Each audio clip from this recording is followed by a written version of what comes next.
A large crowd was gathering in the courtyard of the neighborhood mosque. A young man stood in front of the emir of Damascus. 2 armed guards stood on either side of the prisoner. His master, garbed in a luxurious green cloak embroidered with gold threads, was standing close, compassionless towards his young servant. The imam of the mosque barked at the accused. "Will you come back to Islam? This is your last chance." The prisoner lifted his bloodied head and looked directly into the eyes of the imam. "No, by God's mercy, I will never return." The Muslims around him hooted loudly in anger. The imam raised his hand, and after a silence fell upon the crowd, he pronounced, "You are guilty of apostasy. Take him away." The imam exchanged glances with the emir, who signaled his approval with a wave of his hand. 2 armed soldiers grabbed the young man under his armpits and hoisted him out of the court, his feet dragging behind him. The crowd followed closely behind. The elevator glided silently to a stop on the 3rd floor. Magdi had recently relocated to this building to be close to his friends, most of whom lived in Manhattan. The noisy bustling of the traffic below was reminiscent of his apartment in Cairo, not far from Tahrir Square, a reminder of the life he unsuccessfully tried to forget since he left Egypt in 2002. With shaking hands, Magdi pulled an ancient book from the envelope. Until yesterday, he had no idea about its existence, but now he was anxious to start reading it. When John invited him to the restaurant last night, he had no idea just how this book would impact his life. Magdi glanced at the waiter as he placed a dish of kebab in front of him. The interior decor and even the waiter's outfit in this small New York restaurant reminded him of Egypt, his birthplace. The strains of familiar Middle Eastern melodies filled the small booth where he sat with his friend John. Raised as a Christian in a predominantly Muslim country, Magdi felt quite comfortable in the familiar ambience. "How was your week so far?" "Busy, as usual. I spoke with my mother. The situation in Egypt is very tense. People are protesting in the square and trying to topple Mubarak. I am worried. I want to go there to be with my family, but I can't." Magdi sighed, looking at the wall above. His friend shook his head. "I understand. It's not safe for you to return. Do not blame yourself." Sometimes I feel like a coward. I managed to escape, but many of my friends and my family are still there. These thoughts continuously bothered Magdi since his departure from Egypt. John placed a comforting hand on Magdi's shoulder. "Don't blame yourself. You could achieve much more being alive rather than dead." Magdi smiled back sarcastically. What can I do about Islam? It is growing. It's bullying non-Muslims in every country where Muslims are the majority and loudly demand their rights wherever they are the minority. In another 50 years, Muslims will eventually take America for Islam. The entire Middle East funnels Christian refugees to America and Europe now, and if America should eventually become Islamized, where will the persecuted Christians flee? Muslims long to create a worldwide caliphate. They want to restore the golden age of Islam, but it will be a disaster for all, Christians and non-Christians alike. The West doesn't have the will to oppose them. We are in a major crisis. John nodded compassionately. Magdi seemed to forget about his rapidly cooling dish. Islam is very powerful. Muslims have a strong sense of belonging to the community, contrary to Western Christians. Their birth rate is much higher, and even Americans, who once claimed to be Christian, are converting to Islam and sympathizing with their cause. The liberal segments of the political spectrum of America, along with Western democracies, are championing the cause of Islam, even though Muslims morally oppose almost all liberal ideas. Many Christians accept Muslims as their spiritual brothers. This is a grave, naive mistake. Some Muslims enjoy debates with Christians and seem to be winning them over. Some Bible translators go as far as changing the words from Son of God to the Messiah of God to please Muslim readers. Do you know, John, how hard it is to win devoted Muslims to Christ? They have so many arguments to prove Islam and readily attack Christianity on many doctrinal issues. Who can argue the fact that Muhammad abolished polytheism and brought to his fellow Arabs the knowledge of the one true God? Who can deny the fact that God in the Bible blessed the Ishmaelites and that today's Arabs are descendants of Abraham? No, my friend, we are in a deep defensive against the onslaught of Islam. There is little hope for us and for our children. Magdi croaked so desperately that John had to raise his hand to halt his anguish. He took a sip of water. After a brief pause, John asked, Magdi, I have something very rare that may be of interest to you. It is an ancient book, which happens to be written in Arabic, so it should be easy for you to understand. Magdi looked with surprise at John. It seemed that his American friend did not grasp the gravity of the situation. John, do you know how many books I have read about Islam? Do you think that one more book will make a difference to me? An old friend died because of this book, so yes, I think it will make a difference. John countered softly, a touch of sadness tinging his voice. Magdi couldn't resist asking why. He was working as an archaeologist in Syria. One day he and his team were digging at a historic site near Damascus. He came across the grave of a young man who, according to the description on the small gravestone, had been killed because of his apostasy.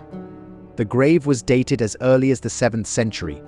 The name of the person engraved on the stone is unusual for a Muslim Sadiq al-Masih, friend of the Messiah. My friend became intrigued by this find and asked the locals about it.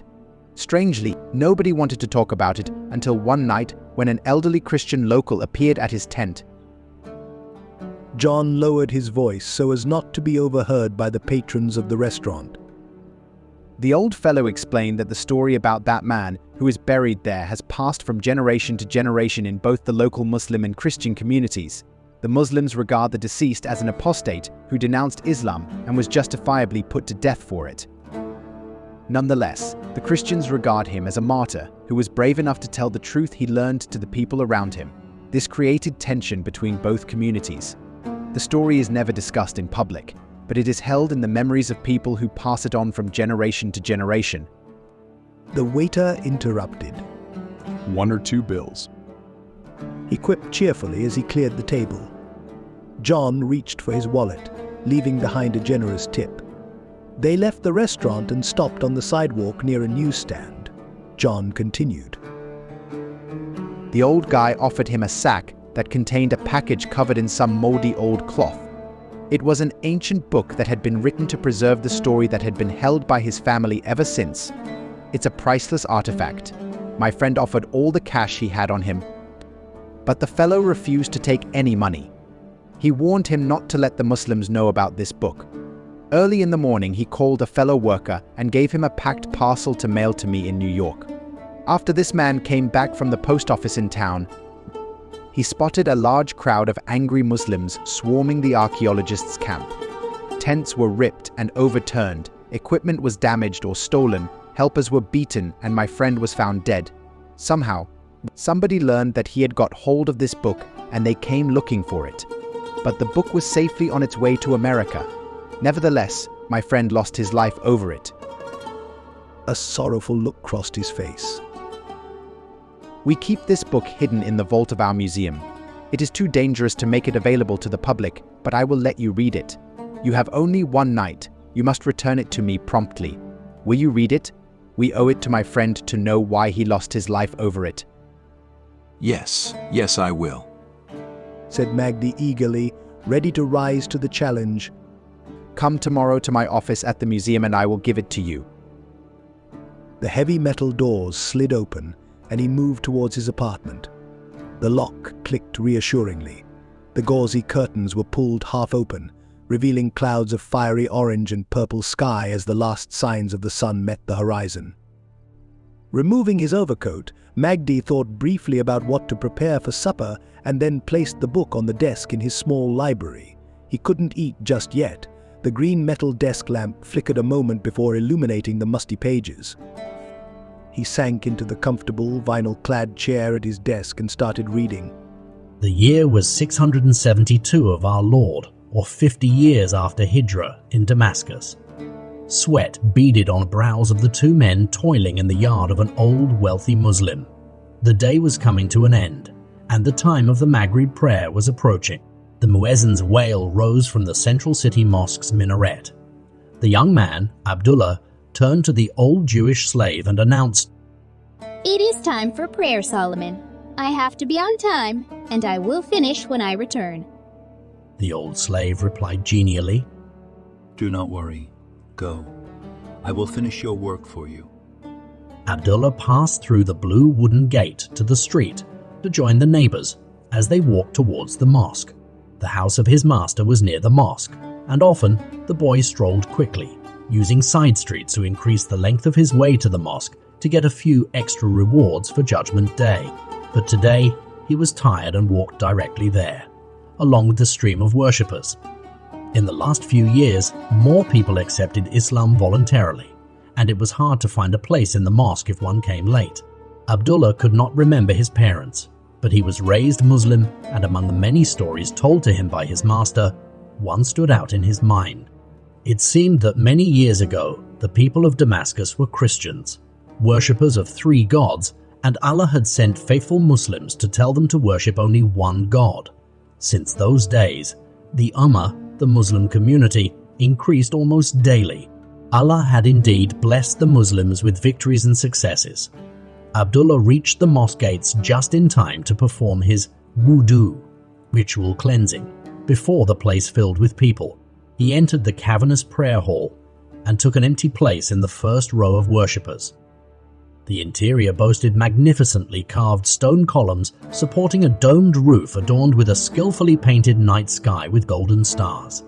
It was once a Christian church, but now the Muslims pray here 5 times a day to Allah, extolling His majesty. While Abdullah admired the chiseled walls and columns, the person beside him greeted him warmly. Abdullah turned to return the greeting, but his heart skipped a beat. Their city's emir, the leader, stood so close to him that Abdullah's hand brushed against the emir's robe. Worshippers poured into the hall and formed rows. The prayer began. Snow-white blossoms of jasmine clung to the wall that held the gate leading into the yard of his master's house, effusing a rich scent.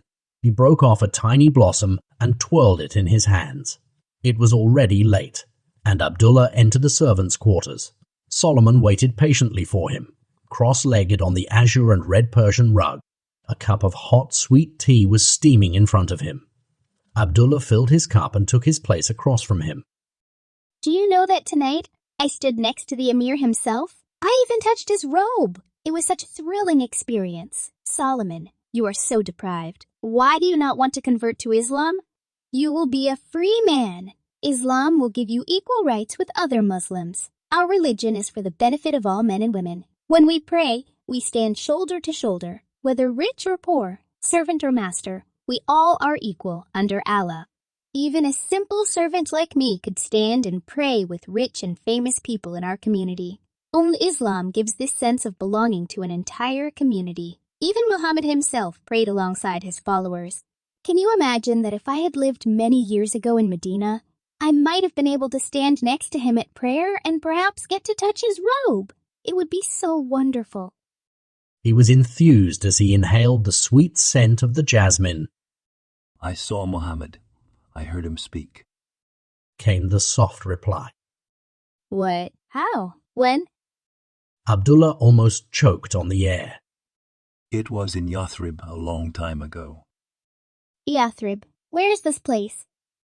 "It is now called Medina." The older man sighed. "Tell me more about it, please." Abdullah urged. "No, not now. It is late already." "Please, I will not sleep without hearing your story." Abdullah stood before Solomon, locking his hands together as he begged. Abdullah stood before Solomon, locking his hands together as he begged.